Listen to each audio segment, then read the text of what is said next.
the thing that has been the source and that font of success at whatever level you want to measure it, but my ability to provide for my family and be able to create a life and value the things that are important to me on a personal level and on my business and the legacy I want to create has really come from those little mini micro day to day wake up, make the donuts, wash, rinse, and repeat. Yes. And I've said this ad nauseum on this podcast, and I do not mean it in a fake way. I am a fairly pedestrian thinker, but what I do is every day I make the donuts. I would use wash, rinse, and repeat, but our viewers know I don't have any hair, so it wouldn't work, You Yes. win. You got the gold medal today on the hair. Okay. Thank you. I'm happy to concede that. You did well. Thank you. Seth, man, you really struck a chord there with me on that last comment of one thing you've done well. And here's the beauty. You're able to look back and see the fruit of your labor pay off, not just in the marketplace, but you hit up a good point with your family, things that are important to you. Because when this is one of the things, I would say if you looked at my speaking business from a macro perspective, I'm extremely passionate about it. And I would say all of my tools and frameworks that I teach on really come with this umbrella, if you will, of success at work means nothing if you lose at home. And so I want to teach leaders how to win at both. Yeah. And so it's this idea of I don't like A/B solutions because I've seen this in the marketplace of, well, I'm gonna have a ton of success in my career, I'm gonna make a ton of money, but I'm gonna destroy my most precious relationships. Well, I don't like that outcome. Or it goes the other way. It's well, Seth, we don't have much, but we have each other. Can I do both?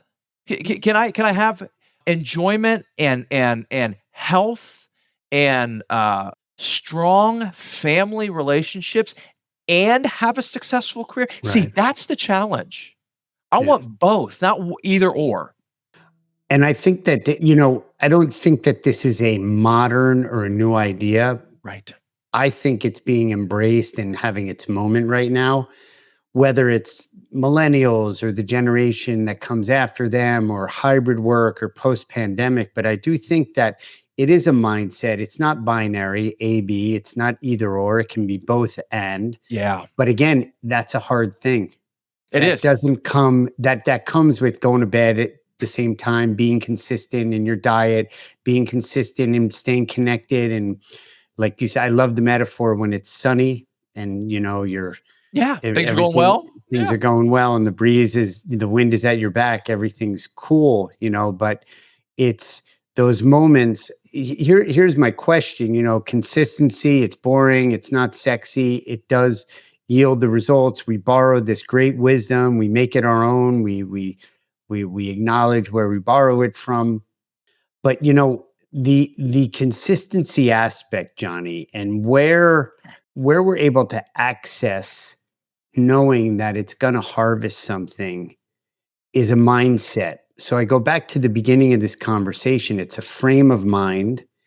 And while the swipe right, stop the scroll mentality of everything, the goldfish, attention span, et cetera, it's almost counterintuitive what the signals we're getting from society are, which is, quick, immediate, fix it. Don't get to the heart of the matter. Don't get to the solution. And I know you talk about that as part of your keynotes. Yeah, it's and I think we all know this is nothing valuable is cheap, and nothing cheap is valuable. And here's where I think in this digital age that we live in this swipe right culture and this success overnight epiphany is this idea of it takes time. It takes time for these little disciplines, these little consistencies to add up. And so that's why I think, and this is an elementary concept. Who are your friends? Right? Yeah. This guilt. I remember growing up, It's guilt by association. Well, it Yeah. goes the other way. Do you have Yeah. people pouring into you to help you sustain these consistent habits over time?